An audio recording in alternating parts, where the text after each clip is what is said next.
Bonjour à tous, bienvenue dans Q-Technique pour une nouvelle une vidéo débat. On va parler du cinéma du 7e art, comme on l'appelle, avec un grand monsieur qui a pris la parole et on va réagir à ses propos. Ce grand monsieur, c'est qui? Alors, il n'est pas très grand, en vrai, hein, mais il est immense par le talent. C'est Martin Scorsese qui sort très prochainement, le 18 octobre, un nouveau film qui est déjà présenté comme un chef-d'œuvre qui s'appelle Killers of the Flower Moon, avec DiCaprio, Robert De Niro et notamment Lily Gladstone qui va faire beaucoup parler parce qu'elle est apparemment extraordinaire dans ce film. Scorsese, en pleine promo, a bien évidemment enchaîné les interviews. Et dans ces interviews, il a parlé cinéma parce qu'il s'y connaît très bien. Et mon cher Greg, on va débattre sur ses propos, mais dis-nous tout. Il a dit quoi, Martin?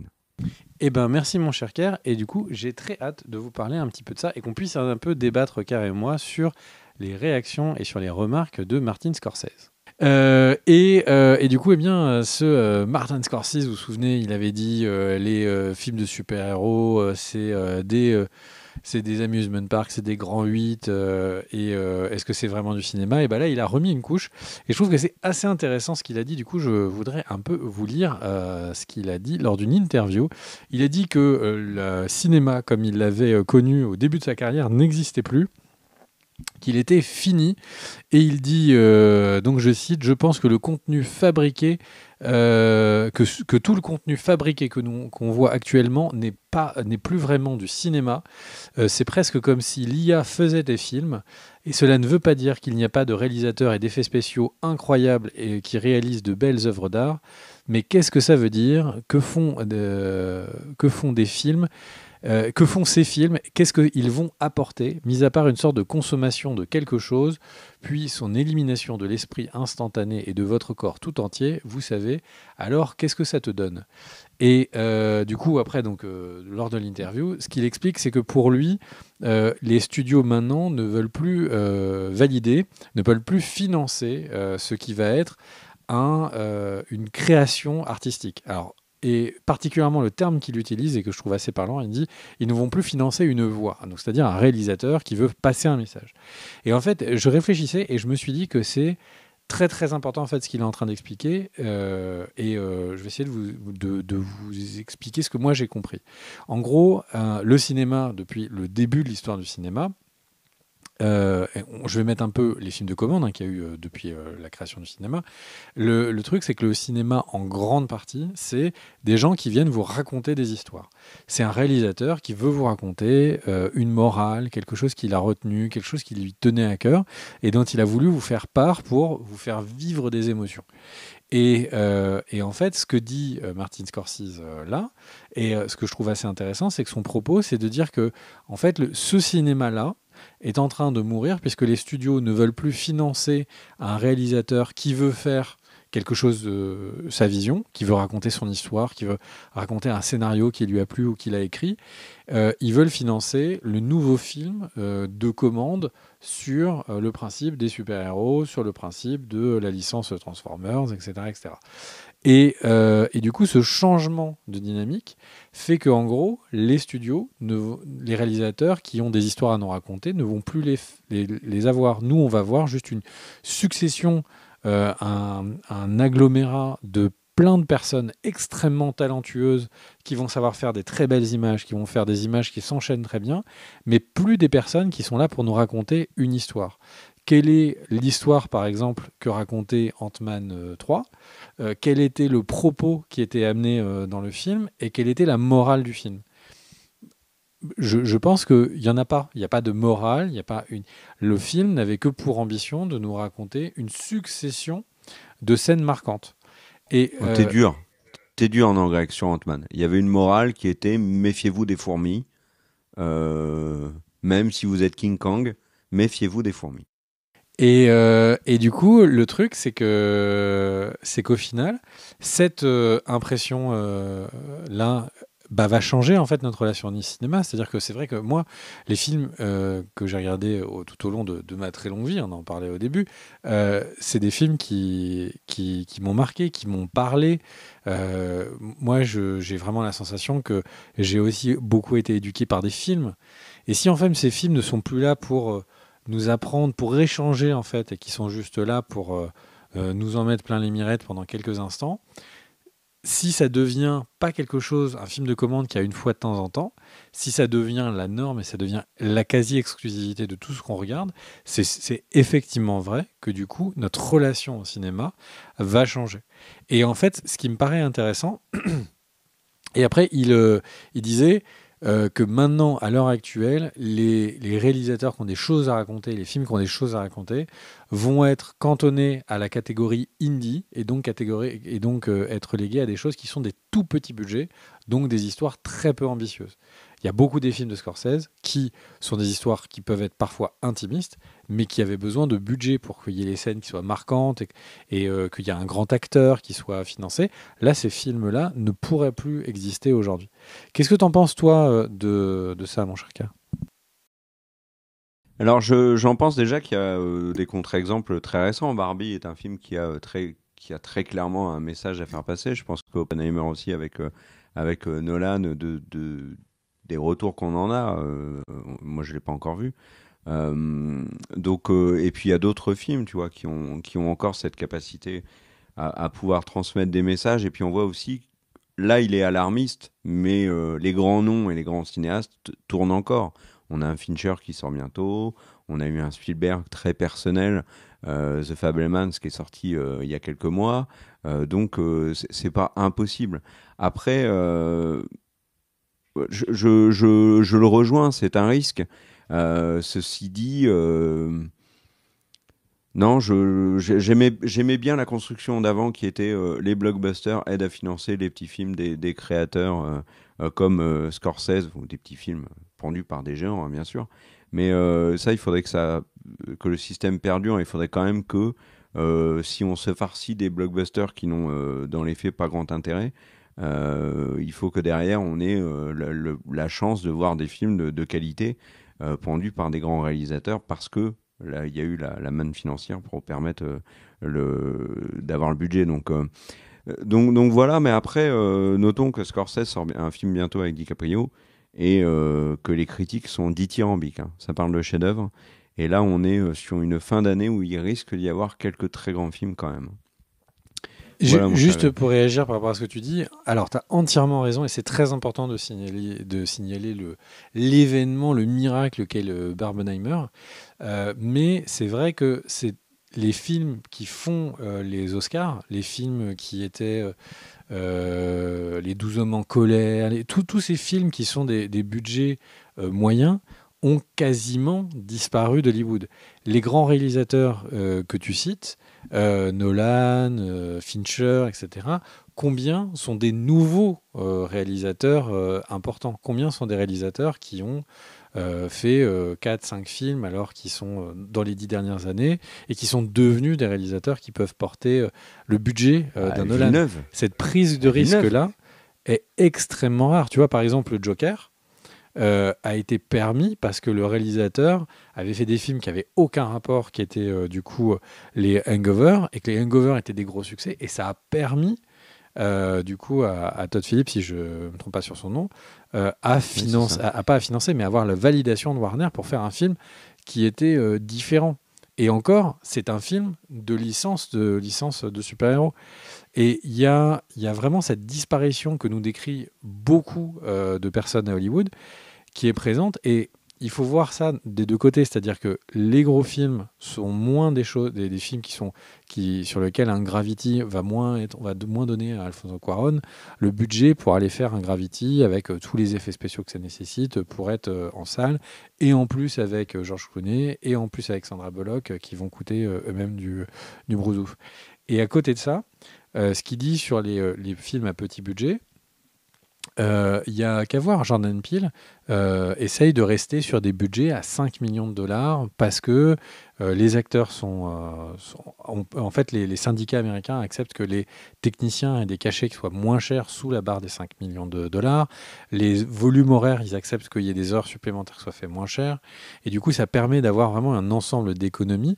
Mais du coup, ça veut dire que qu'est-ce qui se passe s'il a une idée d'un film qui serait incroyable mais qui mériterait 50 millions de dollars. En rencontre du troisième type, par exemple, il ne pourrait pas le financer. Le nouveau Spielberg qui sera en train de faire son premier film, il aurait ne la pourrait thune, pas Jordan exister. Peele. Il aurait la thune, Jordan Peele. Moi, je suis pas inquiet sur le fait Non, mais que. Jordan Peele, il a la thune parce que tous ses films précédents, Oui. il les a faits dans ces règles-là et qu'il a montré qu'il était au top du box-office. Mais du coup, ça veut dire quoi? Ça veut dire que la carrière, par exemple, de Spielberg, il fait Duel. Bah, le film d'après, c'est Duel 2, quoi. Parce qu'il n'a pas les moyens de financer ses autres films ensuite, quoi. Après, je suis pas aussi catégorique que toi parce que dans les dernières années, on a des réalisateurs qui ont explosé, comme Denis Villeneuve, comme Damien Chazelle.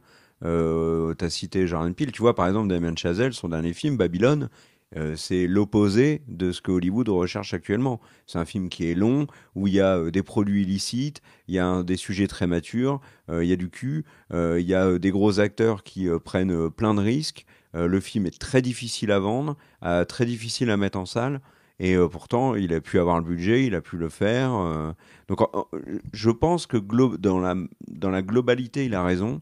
Mais il y a encore de la place pour des films ambitieux portés par des jeunes réalisateurs qui sont pétris de talent. Et l'exemple de The Creator, tu vois, qui sort aujourd'hui, Gareth Edwards, alors, ok, il a fait avant Rogue One et ça lui a permis de choper, de choper ce film.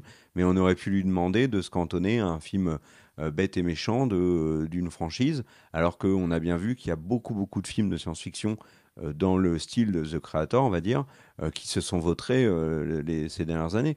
Donc, je suis d'accord avec lui, je suis d'accord avec ton point de vue, mais il y a quand même tout n'est pas pour l'instant aussi catastrophique, je pense. Ouais. En tout Ça cas, peut le dans ce que devenir. tu dis sur Damien Chazelle et Denis Villeneuve, et particulièrement en prenant l'exemple de Babylone, je trouve que c'est des très très bons contre-exemples qui montrent. Alors, c'est des très bons contre-exemples qui font pas légion. On n'est pas en train de parler de 10 nouveaux grands réalisateurs et ni de la palanquée de grands films qui avaient certaines années, années 80, 90 à Hollywood. Mais c'est vrai, c'est vraiment des bons exemples qui permettent de garder espoir, de se dire qu'il y a encore des choses qui se font, il y a des personnes qui sortent. Et même si, typiquement, je pense qu'il y a eu des gros efforts qui ont été faits au niveau des salaires pour du coup pouvoir faire Babylone. Mais c'est vrai que le film, du coup, il existe et qu'il est extraordinairement stylé. Mais même en allant plus loin, là, j'ai donné des exemples de cinéma, mais il y a quand même un truc qu'il faut noter, c'est qu'il y a beaucoup de films qui avant avaient leur place en salle, qui aujourd'hui se retrouvent sur des plateformes, qui sont des films, on va dire indés, avec un casting qui fait rêver, un sujet un peu pas évident, tu vois. Je pense par exemple à Marriage Story de Netflix avec Scarlett Johansson et Adam Driver. Là, on a le prochain film de l'excellente Jessie Buckley avec Riz Ahmed et Jeremy Allen White de Shameless et The Bear. Qui s'appelle Fingernails, qui sort sur Apple en novembre. Donc il aurait eu sa place au cinéma. Donc bon, globalement, il a pas totalement tort non plus, Alors quoi. là, Et je le pense truc, c'est que qu'heureusement que les plateformes sont là pour prendre le relais sur certains trucs. si je peux me permettre, en fait, là, tu touches du doigt un truc qui est intéressant, qui est la catégorie qu'il décrivait, qui est la catégorie indé. Indie, c'est les Indie Greenlight, c'est les Fox Searchlight, c'est des petits budgets, c'est des films qui sont validés sur les plateformes. Tu vois, par exemple, Marriage Story, c'est un tout petit budget avec deux acteurs qui font des efforts sur leur salaire et qui sont, à mon avis, dans la catégorie des films indés à budget très restreint pour pouvoir tourner. Il y a des lieux de tournage qui ont dû sauter. Enfin, tu vois, c'est ce genre de compromis que les équipes production font pour ce genre de film. Et le truc, c'est que... Mais je pensais que tu allais aller sur un autre point que je trouve intéressant. C'est qu'en fait, Scorsese, lui, il parle du cinéma parce que lui, ce qu'il aime, c'est le film. Tu vas dans la salle noire, tu as le grand écran, t'en Oui, prends mais plein il la sort tête. son film sur Apple. C'est ça qu'il a vraiment en tête. C'est sûr que, à mon avis, il est très content d'avoir financé The Irishman sur Netflix, mais globalement, ces films, il veut les voir en salle. Et là où je pense qu'il y a un parallèle intéressant, c'est qu'au final, où est-ce qu'on trouve des histoires qui ont des développements de personnages intéressants, où on prend le temps de travailler les histoires, où des réalisateurs peuvent apparaître, où on a des acteurs à qui on donne la chance de pouvoir tenter la réalisation pour la première fois, c'est les séries. Et c'est vrai qu'en fait, le développement des histoires qu'il y avait au cinéma, peut-être est perdu dans les grands films blockbusters Disney, Disney et autres grosses palanquées à licence. Mais à côté de ça, c'est vrai qu'il y a eu une explosion de la qualité de narration dans les séries comme il n'y avait jamais eu avant. Et c'est vrai que maintenant, on se retrouve avec des personnes qui sont un peu les nouveaux grands talents, mais qui sont des showrunners sur des séries. Et ça, c'est vrai que dans son discours, Scorsese, pour l'instant, je ne l'entends pas. Enfin, je n'ai pas entendu dans aucune interview rebondir sur ça. Et c'est vrai que lui, Spielberg, le nouvel Hollywood, qui est vraiment marqué par le fait d'avoir une explosion de films majeurs cinéma, c'est vrai qu'on on a l'impression qu'il regarde un peu moins du côté série parce que c'est des 52 minutes qui sont faits avec des budgets un peu moindres, mais en même temps, si on regarde sur l'intégralité d'une saison, il y a quand même beaucoup de travail qui était apporté sur ça. Mais c'est vraiment, on sent l'artisan qui voit son artisanat, son œuvre à lui, tu vois, son outil de travail qui est changé, modifié. Et je trouve que ce qu'il dit sur le fait que les films, les gros blockbusters maintenant sont différents, dans le sens où c'est des coquilles un peu vides, où c'est personnage de la licence à 3 scènes d'action qui se terminent par une scène d'amour puis 2 scènes d'action, c'est vrai que ça me paraît assez réaliste sur beaucoup de films de franchise qu'on a pu voir. Il y a évidemment des contre-exemples. On pourrait dire Dune est une franchise, mais c'est vrai que, par exemple, quand on voit la baisse de qualité chez les Marvel, c'est peut-être aussi ça qui l'explique. C'est que techniquement, ça s'améliore. Ils savent de mieux en mieux faire un film qui est avec effets spéciaux, rythme, machin, etc. Mais comme c'est des coquilles vides, eh bien, on s'y attache pas. Moi, pour prendre l'exemple de Ant-Man 3, je n'ai eu aucun attachement avec les personnages. Limite, s'ils en avaient tué un des personnages pendant l'histoire, ça m'aurait plus marqué. Je me serais dit, ils prennent un risque, sauf que c'est pas le cas. Non, est-ce que tu penses pas que tout ça s'est déporté vers les séries ? Alors, moi, j'aime bien ce que dit Martin Scorsese, là, et puis actuellement, en promo, il dit plein de petites phrases intéressantes sur sa retraite, et puis sur tout ça. C'est toujours très intéressant d'entendre un monstre comme ça parler du cinéma. Après, j'ai l'impression quand même qu'il crache un peu dans la soupe, parce que Irishman, bah, c'est Netflix, et là, son prochain film, Killer of the Flower Moon, donc celui que j'évoquais avant comme étant un chef-d'œuvre, qui sort là dans quelques jours, bah, sans Apple TV, parce que ça sort sur Apple TV en plus du cinéma, il n'aurait pas pu le faire en fait. Donc là, il y a ce premier point. Et puis le truc des séries, est-ce que l'avenir, c'est les séries Mais attends, si je peux me permettre, Kerr, il a rien dit sur les plateformes. En plus, il a remercié là, Netflix cette fois, pour avoir financé son Irishman. Oui, non mais Scorsese a déjà pris position comme Spielberg sur les plateformes, et il a dit que le cinéma, c'était en salle. On est d'accord. Le cinéma, c'est en salle, mais merci Apple, qui n'est pas en salle, de pouvoir me faire mon nouveau film. Et l'autre truc sur les séries, Scorsese y est déjà essayé dans une excellente série. Alors, il n'était pas showrunner, mais il a largement collaboré avec Terence Winter sur la création de Boardwalk Empire, avec Steve Buscemi, et il a réalisé le premier épisode. Et je suis d'accord avec toi que oui, en effet, c'est certainement vers les séries, pour les plateformes notamment, qu'on peut aujourd'hui imaginer que certains réalisateurs vont exploser. Et on a eu des exemples avec certains épisodes de Breaking Bad. On voit bien que sur des séries Star Wars ou Marvel, on a Disney qui teste des réalisateurs avant de peut-être les envoyer sur des films. Je pense à Bryce Dallas Howard et à d'autres. Donc au niveau des réalisateurs, déjà, ok, pour les séries, c'était en effet on va dire, une bonne manière de se faire la main, surtout qu'il y a d'excellentes séries, et il y a des réalisateurs qui peuvent montrer leur incroyable talent. Je pense que l'équipe des réalisateurs qui est derrière la série The Bear, elle va taper dans l'œil de beaucoup de gens à Hollywood, parce que ce qu'ils ont réussi à faire sur certains épisodes de la saison 1, et puis sur la globalité, je pense, de la saison 2, c'est assez brillant. Et il y a d'autres séries comme ça. Donc les séries, en effet, voilà, la qualité y est depuis des décennies, elle y sera encore. Et pour le cinéma, je te rejoins, même si, tu vois, comme on l'a dit dans cette vidéo, il y a quand même encore aujourd'hui des contre-exemples dans un contexte où on pourrait croire que justement la situation économique pourrait faire que bah non, on se lance que dans des franchises. Et petit point quand même, c'est que, mine de rien, le public a l'air de se détourner des franchises. Parce que, en parallèle au succès de Barbie et d'Oppenheimer, qui sont des films réalisés par des vrais réalisateurs, c'est pas de la commande, Greta Gerwig, elle a fait Barbie avec ses conditions à elle et à celles de Margot Robbie. C'est pas Mattel qui est arrivé et qui a dit bon alors vous faites comme ci, comme ça et point barre. Sinon le film aurait été complètement différent. Euh, là, ils ont vraiment imposé leur avis. Nolan a fait pareil avec Oppenheimer.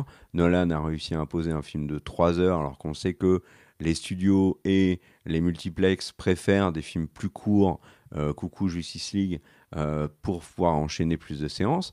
Et à côté de ça, à côté de ces succès-là, on a l'échec de plein de franchises. Fast and Furious 10 en 2023 marque la fin, pour moi, de l'ultra rentabilité ou du côté très franchise dollars de Fast and Furious. Et ça parle de spin-off dans tous les sens, du côté de Vin Diesel. Je pense pas que du côté d'Universal, ils sont en train de se dire on va faire des spin-offs de Fast and Furious à gogo. DC, c'est une catastrophe. Si Barbie est le plus gros succès de l'histoire de la Warner, en termes de dollars, hein, avec l'inflation, bien évidemment, c'est pas le film qui a amené le Warner qui a amené le plus de films de gens en salle, mais c'est celui qui a rapporté le plus de dollars. À côté de ça, du côté d'ici, c'est catastrophique. C'est les pires résultats de DC dans le DCU sont tous cette année. C'est The Flash, Blue Beetle, Shazam 2, etc. C'est quand même une année presque historique, parce que bon, il y avait eu l'année aussi Covid, mais il n'y a pas pour l'instant de Disney sur le. Non, il n'y en a même pas du tout. Attends, Mais là, le Covid a bon dos, on est d'accord. Parce qu'au début, on disait non, les, on est les d'accord. films des... Là, non, mais attends, je veux dire sur Disney. Sur Disney, parce que je parlais du Covid, parce que au moment du Covid, Disney a tout sorti. Je suis sur désolé, Disney+. j'ai essayé de parler à tout, je te laisse la parole. Mais le truc, c'est que là, on est quand même sur une année où Disney, qui est, rappelons-nous, de 2019, Endgame, on avait le Roi Lion, enfin, c'était monumental, Disney, en 2019. C'était des records absolus, un pourcentage de recettes pour Disney qui était complètement indécent par rapport aux autres studios. Là, le premier Disney, il est quatrième. Il n'y a pas un Disney sur le podium des plus gros succès de l'année. Et si on regarde un peu derrière, le suivant, c'est La Petite Sirène, qui est considéré comme un semi, voire même échec tout court, et qui est septième. Derrière, on a Elemental, le Pixar, qui est neuvième et qui a fait un des pires démarrages de l'histoire de Pixar et qui aujourd'hui est vraiment dans la fourchette très basse du côté de Pixar. On a Ant-Man qui était censé lancer la phase 5 avec l'arrivée du nouveau grand méchant et qui a intéressé personne. Et on a d'autres franchises qui sont mortes. Transformers, ils vont galérer de ouf à la relancer. Indiana Jones, c'est terminé, c'est un échec monumental. Malheureusement, Donjons et Dragons, ils vont avoir beaucoup de mal aussi à faire une suite. Enfin, et vraiment, tu vois, en dehors de petites franchises qui ont connu des jolis petits succès cette année comme Creed, Scream, The Nun, Equalizer, etc. Mais ça reste des petites franchises, tu vois. Donc les très très grosses, Ça me fait quand même très mal c'est au cœur que compliqué, là. tu mettes Donjons et Dragons dans le même panier que les autres. Mais par contre, je parle pas de qualité. C'est pour ça que j'ai rajouté malheureusement. Je pense que le film était très sympathique et aurait mérité de fonctionner. Désolé, j'ai essayé de Et parler. on voit, et, et on voit que cette année a été mis en avant en termes par le public le côté qualitatif. Tu vois, très bonne critique sur Barbie, les gens y vont. Très bonne critique sur Oppenheimer, les gens y vont. Into the Spider-Verse avait marqué les esprits pour sa qualité. Les gens vont voir le 2, etc. Voilà. Donc, je pense qu'il y a aussi que cette année 2023 sera pleine de. On pourra plein de conclusions et de choses intéressantes. Donc le côté un peu sombre le futur sombre que nous dépeint Scorsese, peut-être ne va pas forcément arriver parce que on retiendra quand même des leçons de cette année 2023 avec les échecs d'énormes franchises pendues par des yes man. Alors pas tous, hein, il y avait des bons réalisateurs qui étaient derrière certains films. Je pense à Mangold pour Indiana Jones. Mais voilà, le public est aussi lassé. Regardons les séries Star Wars du côté de Marvel. Il n'y a pas aujourd'hui d'emballement sur la réalisation, parce qu'ils ont pris il n'y a pas de grands noms, par exemple, qui travaillent sur Ahsoka. Donc voilà, bon. Voilà mon avis. Tu veux rajouter un truc ?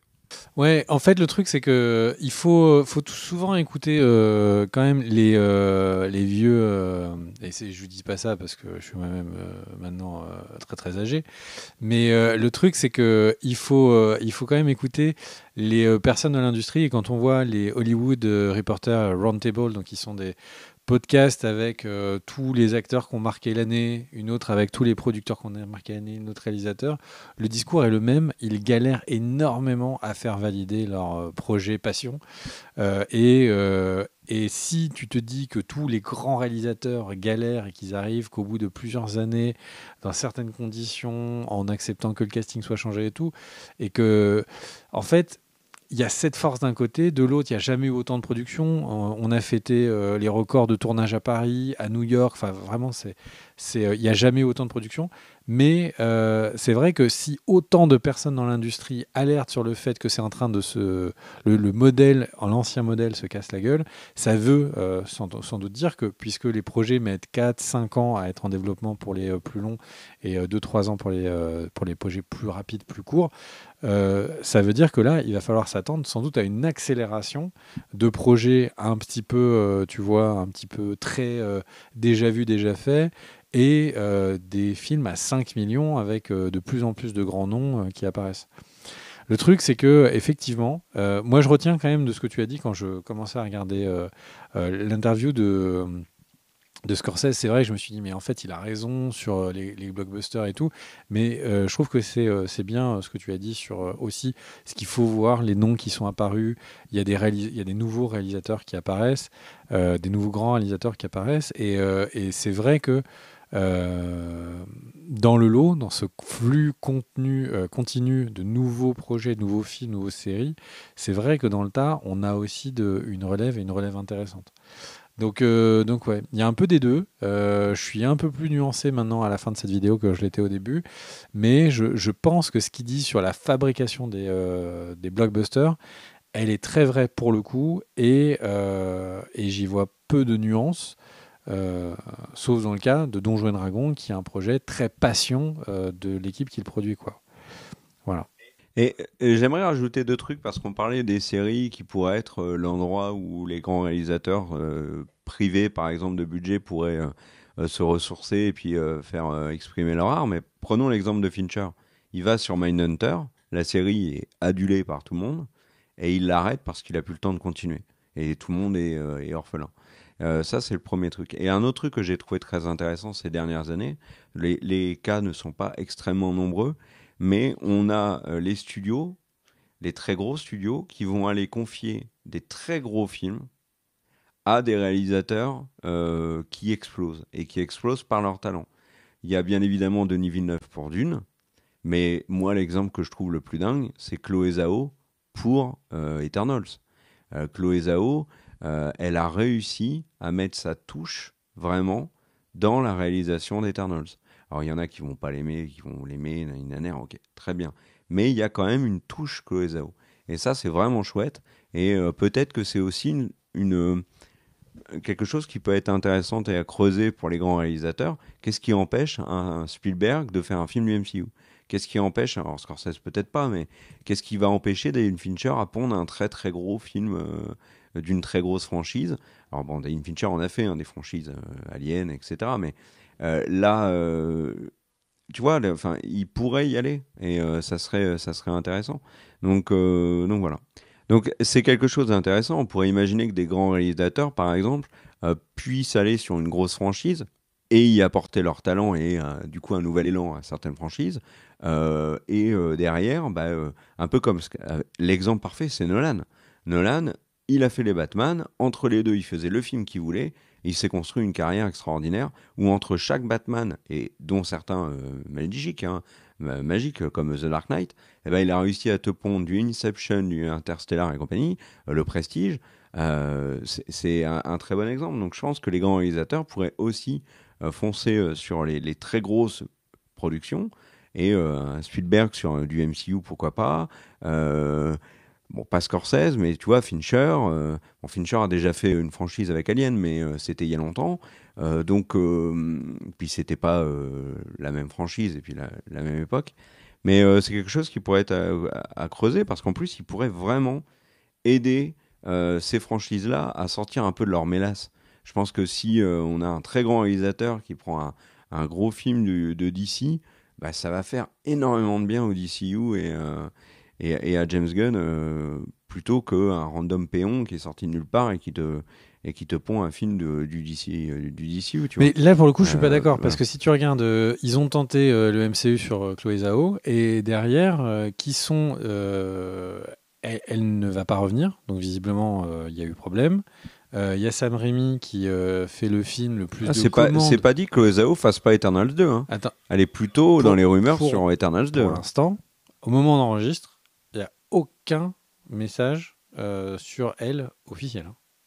On est d'accord. Non, mais pour l'instant, Raimi, elle n'est pas non plus sortie. Je continue. Sam Raimi, qui quand même est un réalisateur qui a réussi à garder sa patte dans même les Spider-Man, etc. Le dernier, Doctor Strange, il a jamais été aussi peu Sam Raimi dans sa réalisation, je trouve. Et le film est pas bon. Regarde les réalisateurs qui sont annoncés sur les prochains films de MCU. En fait, on a l'impression que plus ça avance, plus c'est des réalisateurs de commande. Mais j'ai même envie de dire, c'est ce que dit Scorsese, c'est même pas ça. Il dit les gens qui bossent dessus, il y a des gens qui sont des magnifiques artistes et tout.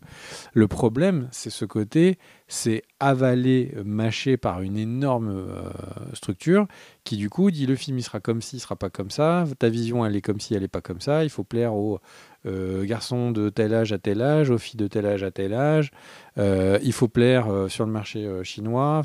Du coup, comment tu fais porter ta vision, comment tu racontes l'histoire que tu veux raconter quand tu es obligé à chaque plan et chacune des images, on te dit il faut que tu parles à toute la création. C'est une mission qui est, tu vois, c'est la beauté du cinéma, c'est que tu peux avoir quelque chose qui va parler à tous les pays européens, alors qu'on a quand même des cultures qui sont pas forcément identiques, mais aussi d'un seul coup à tous les pays africains. Mais tu peux avoir des films qui nous rassemblent, tu vois, en tant qu'humanité. Mais comment et à l'heure actuelle, en tout cas, on n'a pas peaufiné le truc, et c'est pour ça peut-être qu'il parle d'IA. Il n'y a pas quelque chose qui est peaufiné et qui dit voilà comment vous parlez au cœur de toutes les personnes, de toutes les cultures, avec des valeurs qui sont toutes très différentes. C'est en ça que je ne vois pour l'instant que les réalisateurs sur ces franchises-là qui sont complètement, avalés puis recrachés pour l'instant. Marvel et Kevin Feige a fait un appel pour les prochains films en disant nous espérons retrouver des réalisateurs qui auront leur propre voix, etc. Pour l'instant, c'est pas ce qui est annoncé. Oui, mais il y a eu par le passé des contre-exemples. Tu vois, Snyder du côté de DC, Zhao ou Kenneth Branagh sur le MCU. Donc il y a tout ça. Et ça existe quand même. Donc encore une fois... Snyder, tu prends l'exemple, oui. Il n'est pas arrivé, c'était pas son premier film, Man of Steel. Mais il y avait sa patte. Il a mis sa patte, mais pourquoi ? Parce qu'il sort du succès de 300. Nolan, il arrive sur Begins, il n'est pas jeune réalisateur, il a déjà eu un prix sur Memento. Enfin, c'est un réalisateur qui est considéré comme un nouveau potentiel très très bon. Il n'a pas le parcours typique du réalisateur de commande, qui fait un film de série B, qui a succès en VOD, et puis ensuite, ça c'est le parcours du réalisateur de commande typique.